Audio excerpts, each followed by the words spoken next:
Gadis yang menari di tengah hujan ini adalah idola pertama penggemar. Penggemarnya memiliki semua jenis orang dari raja hingga rakyat jelata. Namanya Margaish, dia sekarang hanya sebagai alat penghasil uang ayahnya. Di antara mereka yang berjuang, ada seorang pria bernama Gross. Dia adalah komedian terkenal di Paris. Penampilan Marquise solonya menaklukkannya. Gross tidak ingin tunggunya lagi. Dia menerobos kerumunan dan muncul di depannya. Dia mengatakan melodi memesonanya. Membuatnya merasakan cinta seseorang untuk panggung. Sehingga Gross berharap Marquise bergabung dengan rombongannya. Pergi ke Paris bersama dan ke panggung yang lebih besar. Katanya sudah membuat Marquise merasa terkejut bahwa ada orang di dunia ini yang memahaminya.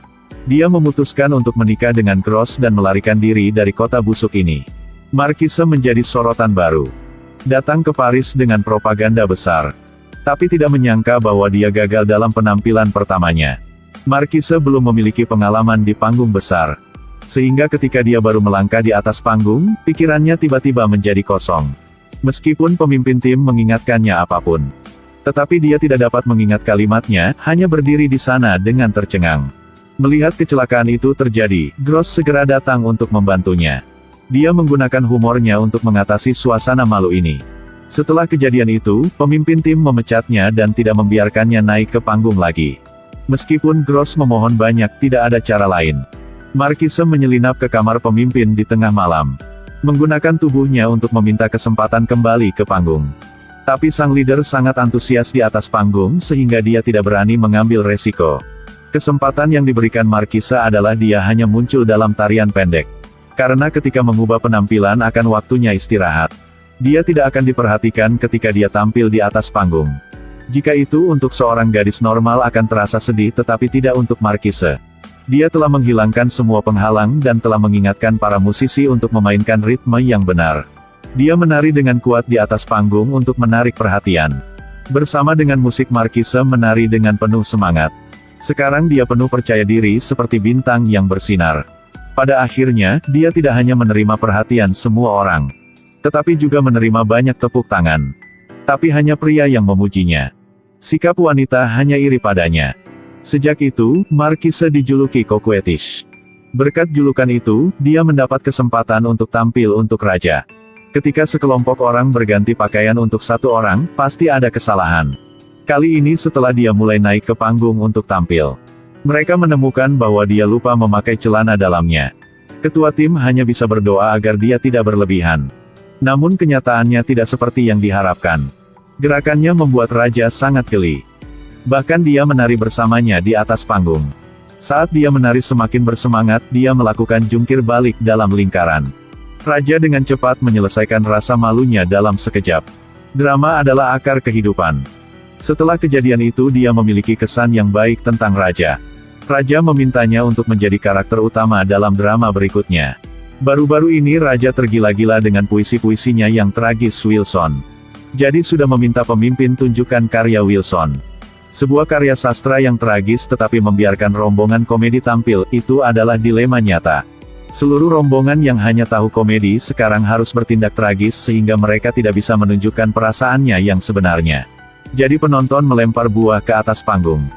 Sedangkan penulis Wilson sangat tidak senang dengan perubahan naskah oleh pemimpin rombongan. Setelah beberapa saat berdebat, Wilson menyeretnya ke gudang tua. Dia dengan lembut memeluk Marquise. Dan membisikkan konsepsinya tentang seni puisi. Biarkan dia secara bertahap tenggelam ke dalam suasana yang tragis. Marquise ingat ayahnya menggunakannya sebagai alat penghasil uang, jadi dia meneteskan air mata. Mereka berdua dengan cepat jatuh cinta. Tetapi mereka tidak tahu bahwa Gross mengikuti mereka dan mendengar semuanya. Dia tahu bahwa dia sendiri tidak dapat membantu istrinya. Sedangkan pria yang di depannya dapat membantunya memenuhi mimpinya. Jadi Gross pura-pura tidak tahu apa yang sedang terjadi. Sembunyikan semua amarahnya di hatinya, tahan semuanya. Seiring berjalannya waktu, Gross akhirnya menjadi sakit parah karena emosi negatifnya. Pemimpin ingin memainkan tragedi itu dengan baik. Jadi telah bawa orang sakit seperti Gross ke panggung. Mengambil keuntungan dari penyakit dia untuk dapat efektif pertunjukan. Dalam sorak-sorai penonton, Gross menghembuskan nafas terakhirnya. Tak tahu harus senang atau sedih. Sebagai aktor dia meninggal di panggungnya sendiri.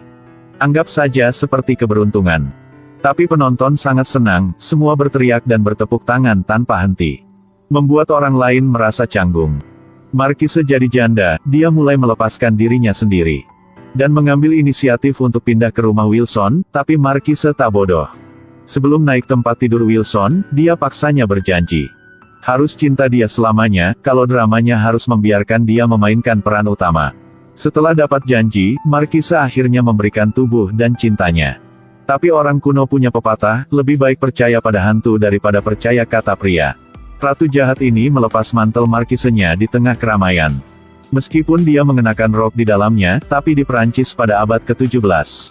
Melepas baju orang lain adalah penghinaan serius. Apalagi, di depan gadis terkenal ini. Benar, meski Marquise dicintai oleh raja dengan menari. Tetapi juga dibenci oleh gadis-gadis lain. Dalam matanya, kecantikannya hanya untuk hiburan para pria. Bahkan di rombongan teater suaminya, dia juga dikucilkan, tak bisa memenangkan tanah akting. Tak ada cara lain, Marquise hanya bersembunyi di kamar tidur. Kangen tentang suami yang telah meninggal, diam-diam meneteskan air mata. Segera saatnya tampil untuk raja. Karena raja meminta Marquise untuk memainkan peran utama. Pemimpin rombongan teater harus memohon agar dia bisa ke panggung. Dan berjanji bahwa semua orang akan berkoordinasi berakting dengannya. Oleh karena itu, Marquise setuju ke panggung. Di panggung, dia satu hati kengan tentang Gros, baca sebuah puisi yang sedih. Emosi nyata terungkap, sesaat membuat penonton bersimpati. Siapapun juga tersentuh olehnya. Karena terkesan dengan keterampilan Marquise. Setelah pertunjukan berakhir, seluruh penonton terdiam. Tak tahu berapa lamanya, raja memimpin, semua orang juga secara bertahap mendekati Marquise. Tepuk tangan terus-menerus, berkat kapasitas nyata, dia mematahkan stigma. Entah itu selebriti atau aktor dalam rombongan teater. Semua mulai mengagumi dia. Bahkan sang ratu pernah menganggapnya sebagai saingan cinta. Secara pribadi ketemu Marquise untuk mengungkapkan kekagumannya. Segera setelah itu, permainannya menjadi terkenal di seluruh Prancis. Orang-orang berduyun-duyun ke Paris hanya untuk melihatnya tampil. Marquise jadi idol banyak orang. Di jalan akan dapat banyak bunga dari fannya. Semua sedang berkembang dengan arah yang baik. Tapi sayangnya, dia telah hamil, itu anak Wilson. Agar tak tinggalkan panggung, Marquise memutuskan tahan rahasia ini. Dan juga tak berikan tahu Wilson, terus tampil. Tapi satu kali raja meminta untuk memamerkan tubuhnya dan pergi ke kolam yang dingin. Hari berikutnya Marquise masuk angin dan koma selama 3 hari 3 malam. Ketika bangun terdengar suara selamat. Seperti kemenangan pertamanya. Ketika lihat pengganti di panggung dan Wilson di belakang layar. Marquise merasa tak senang, dia ingin kembali ke panggung. Jalan yang dia telah kerja dengan rajin untuk bukanya. Cinta yang dia kejar secara membabi buta, ditambah pengkhianatan Wilson. Gaun pengantin sudah punya orang lain. Ternyata Marquise itu sendiri bukan apa-apa, siapapun bisa mengubahnya. Di panggung atau dalam cinta, dia mudah dilupakan. Mimpi dan cinta yang pernah dikejar, pada akhirnya hanya lelucon.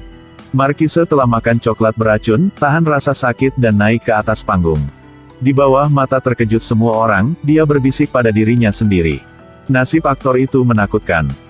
Jika tirai ditarik akan hidup, jika tirai diturunkan akan mati. Apa yang kita harus lakukan di luar tirai itu adalah bersabarlah dan bertahanlah. Kesabaran tanpa batas. Di panggung, Marquise telah main banyak peran, banyak urusan cinta. Tapi sekarang peran itu juga dicuri, cinta juga diinjak-injak. Marquise tak ada pilihan, hanya bisa tampil untuk hidupnya sendiri.